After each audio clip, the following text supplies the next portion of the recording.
PM Modi ने असम को विकास की सौगात दी। दरांग में 18,530 करोड़ रुपए से अधिक की परियोजनाओं का शिलान्यास उद्घाटन किया। असम के दरांग में पीएम मोदी ने घुसपैठ के मुद्दे पर कांग्रेस को घेरा। कांग्रेस सरकार में अवैध कब्जे हुए, कांग्रेस घुसपैठियों की रक्षक है। एशिया कप में आज सामने होंगे भारत और पाकिस्तान की team. Dubai international cricket stadium में रात 8 बजे से खेला जाएगा मैच। एशिया कप में पाकिस्तान के खिलाफ टीम इंडिया की जीत के लिए वाराणसी में प्रशंसकों ने प्रार्थना की। भारत की जीत के लिए तिरंगा और क्रिकेटरों की तस्वीर लेकर गंगा नदी में डुबकी लगाई। गाजा सिटी में इजरायल के हमले जारी, कई इमारतें जमींदोज। हवाई हमले में इमारत की तबाह होने की तस्वीरें सामने आई। गुजरात के भरूच में केमिकल फैक्ट्री में लगी भीषण आग। आग लगने के बाद मचा हड़कंप। कंपनी के अंदर से धमाकों की आवाजें भी आई। अकोला में औरंगजेब के पोस्टर को दूध से नहलाने के मामले में एक्शन। 3 लोग हिरासत में। ईद ए मिलादुन नबी के जुलूस के दौरान कुछ लोगों ने औरंगजेब का पोस्टर घुमाया था। गृहमंत्री अमित शाह ने हिंदी दिवस पर दी शुभकामनाएं। हिंदी भाषा को बताया एकता का अनमोल गहना। हिंदी ने देशवासियों को एक सूत्र में बांधने में अहम भूमिका निभाई। पंजाब के पूर्व कांग्रेस सांसद केपी के बेटे की मौत। जालंधर में बेकाबू कार ने फॉर्च्यूनर को टक्कर मारी। घटना का सीसीटीवी वीडियो आया सामने। दिल्ली के बादली में सड़क हादसा। फ्लाईओवर से गिरी कार, ड्राइवर घायल हुआ। बिहार के छपरा में यूट्यूबर के इंटरव्यू लेने के दौरान हुआ हादसा। कई लोगों के ऊपर अचानक गिरी घर की दीवार। 3 महिला गंभीर रूप से घायल, 1 की मौत। रांची में आवारा कुत्ते ने एक लड़की पर किया हमला। कुत्तों को खाना खिला रही थी लड़की कि तभी हमला हुआ। लड़की गंभीर रूप से घायल। हिमाचल प्रदेश के शिमला में लैंडस्लाइड। एक पहाड़ का हिस्सा खिसक कर सड़क पर आया। सड़क पर भारी पत्थर और मलबा आने से पूरा रास्ता बंद हुआ। दिल्ली के एक होटल में दोस्तों संग पार्टी के दौरान संदिग्ध हालत में एक शख्स की मौत। पुलिस को मृतक मोहित बेहोशी की हालत में मिला था। परिवार ने जहर देने का आरोप लगाया। पाकिस्तान के खैबर पख्तूनख्वा में सेना और आतंकियों के बीच झड़प में 45 टीटीपी के आतंकी ढेर हुए। 10 से 13 सितंबर तक पाकिस्तान की सेना के 19 सैनिकों की मौत हुई। हरदोई में बीज भंडार पर दबंगों का हमला। 2 भाइयों को लात, घूसों और डंडों से पीटा, दुकानदार घायल। भारत की जैस्मिन लिम्बोरिया ने जीता वर्ल्ड बॉक्सिंग चैंपियनशिप में गोल्ड। खिताबी मैच में पोलैंड की बॉक्सर को दी मात। उत्तरकाशी यमुनोत्री हाईवे खुलने का इंतजार कर रहे हैं श्रद्धालु भक्तिमय गानों पर नाचकर समय बिता रहे हैं। लंदन की सड़कों पर जमा हुए 1 लाख से ज्यादा प्रदर्शनकारी। पुलिस के साथ प्रदर्शनकारियों की झड़प। गाजा में इजरायल के ताबड़तोड़ हमले जारी। गाजा छोड़ने पर मजबूर हजारों लोग। लगातार बड़ी बड़ी इमारतों को निशाना बनाकर तबाह कर रही है इजरायल की सेना।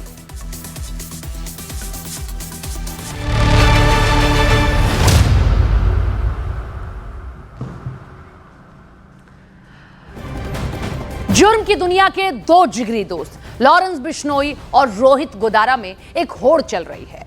जुर्म की दुनिया में दोनों के नाम से खौफ है, लेकिन अब दोनों में सनातनी डॉन बनने की होड़ चल रही है। ये गैंगस्टर अब अपने अपराध को सनातन रक्षा से जोड़कर दिखा रहे हैं। कभी साथ मिलकर गैंगस्टर दुनिया को हिला देने वाले ये दोनों अब एक दूसरे के खिलाफ सोशल मीडिया पर वारदात के कबूलनामे के जरिए ताकत दिखाने में जुटे हुए हैं। और ये हम आपको कुछ ग्राफिक्स दिखा रहे हैं कि दोनों में जंग हो रही है, कौन बड़ा सनातनी। लॉरेंस गैंग ने 2023 में खालिस्तानी आतंकी हरदीप सिंह निज्जर की हत्या की बात कबूली थी। 2024 में बाबा सिद्दीकी हत्याकांड की भी जिम्मेदारी ली। सोशल मीडिया पर तो लॉरेंस बिश्नोई खुद की इमेज पक्के सनातनी तक की बनाई है। वो नवरात्र के 9 दिनों तक मौन व्रत रखता है, खुद को बजरंग बली का भक्त बताता है। उधर रोहित गोदारा और गोल्डी बराड़ गैंग भी प्रेमानंद महाराज के अपमान पर भड़का हुआ है।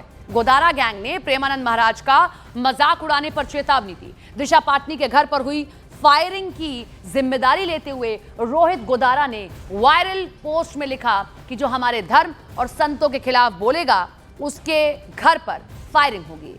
सवाल यह है कि आखिर क्यों दोनों गैंग हिंदुत्व का सहारा लेकर अपने नेटवर्क को बढ़ाने और युवाओं को जोड़ने में लगे हुए हैं।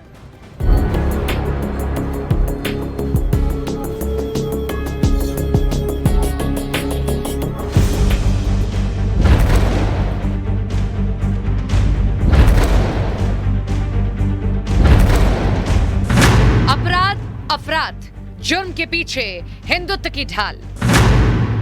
टारगेट का एंगल सनातनी बदला। गैंगस्टर ने ओढ़ा धर्म का चोला। हिंदुत्व का लेकर नाम गैंगस्टर बना रहे हैं अपनी पहचान। कभी जिगरी दोस्त, आज जानी दुश्मन। जुर्म की दुनिया के दो बड़े नाम लॉरेंस बिश्नोई और रोहित गोदारा एक वक्त में साथ मिलकर दहशत फैलाने वाले आज हिंदुत्व की राह पर नंबर 1 बनने की जंग लड़ रहे हैं। यूपी के बरेली में दिशा पाटनी के घर हुई फायरिंग की जिम्मेदारी रोहित गोदारा और गोल्डी बराड़ गैंग ने ली। रोहित गोदारा ने वायरल पोस्ट में लिखा, जो हमारे धर्म और संतों के खिलाफ बोलेगा उसके घर पर ठाएं ठाएं होगी। ये तो महज ट्रेलर था, हमारे आराध्य का अपमान नहीं सहा जाएगा।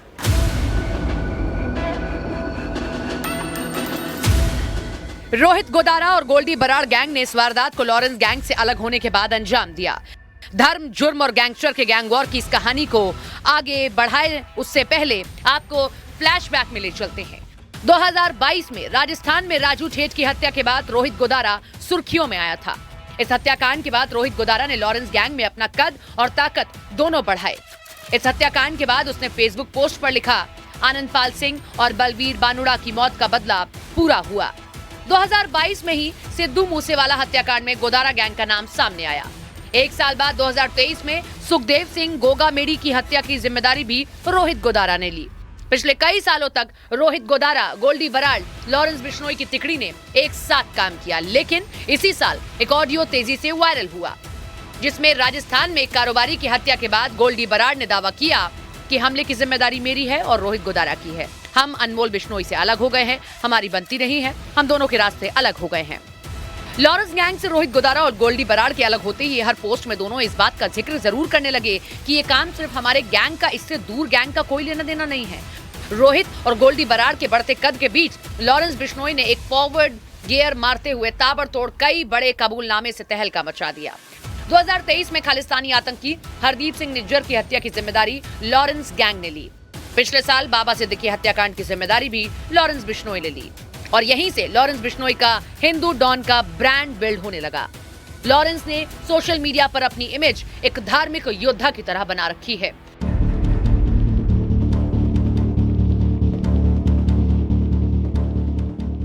नवरात्र में 9 दिन का मौन व्रत, नशे और मांसाहार से दूरी, खुद को लंगोटधारी बताना, बजरंगबली का भक्त होना, ये वो सब बातें हैं जिनका promotion Lawrence Bishnoi social media पर करता है। अब माना जा रहा है कि रोहित और गोल्डी बराड़ गैंग ने लॉरेंस की काट के तौर पर अपराध में धर्म का एंगल घुसा दिया है। हाल की 2 वारदातों में रोहित गोदारा ने यह साबित करने की कोशिश की कि वो भी हिंदुत्व की राह पर है। पहले मनीषा हत्याकांड के बाद गोदारा गोल्डी गैंग के एक वायरल पोस्ट में प्रेमानंद महाराज का मजाक उड़ाने पर चेतावनी दी। इसके बाद अभिनेत्री दिशा पाटनी के घर हुई फायरिंग को भी इसी गैंग ने प्रेमानंद महाराज और हिंदू धर्म के अपमान से जोड़ दिया। प्रेमानंद महाराज के फॉलोअर न सिर्फ देश में बल्कि दुनिया में बढ़े हैं। करोड़ों लोगों की आस्था उन पर है। यही वजह है कि रोहित गोदारा ने अभिनेत्री दिशा पाटनी के घर हुई फायरिंग के बाद वारदात की जिम्मेदारी लेते हुए अपनी पोस्ट की शुरुआत प्रेमानंद महाराज से की। फिलहाल दोनों गैंग अपने अपराध को हिंदू अपमान से जोड़ रहे हैं। सोशल मीडिया पर लॉरेंस और गोल्डी गोदारा गैंग कुछ इसी अंदाज में अपनी फैन फॉलोइंग बना रहे हैं और माना जा रहा है कि वो धार्मिक एंगल देकर युवाओं को अपने गैंग से जोड़ रहे हैं। लॉरेंस और गोदारा गैंग दोनों को पता है कि भारत में हिंदुत्व की राह का ठप्पा उन्हें रॉबिनहुड की इमेज दे सकता है, लेकिन अपराध की दुनिया में ऐसे तरीके काम नहीं आते। अपराधी को या तो मिलती है पुलिस की गोली या सलाखों के पीछे की कठोर जिंदगी।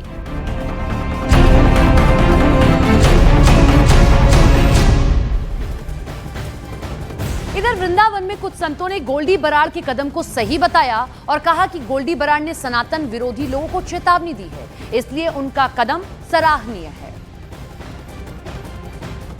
ने अपने आदमियों से जो बरेली में दिशा पाटनी के, खुशबू पाटनी के घर पे गोलीबारी कराई है, तो उसका उद्देश्य किसी का अहित करना नहीं था। उसने केवल सनातन धर्म की रक्षा के लिए, चेतावनी देने के लिए ये गोलीबारी कराई है और मैं गोल्डी बराड़ के उन गोलीबारी करने वाले लोगों को धन्यवाद दूंगा कि उन्होंने बिना किसी का अहित किए और ऐसी चेतावनी सनातन धर्म के विरोधियों को दी है कि आने वाले समय में कोई भी सनातन धर्म के साधु संतों के खिलाफ, सनातन धर्म के देवी देवताओं के खिलाफ, सनातन धर्म के हमारे धार्मिक ग्रंथों के खिलाफ अगर कोई बोलेगा तो बोलने से पहले उसको 10 बार सोचना पड़ेगा।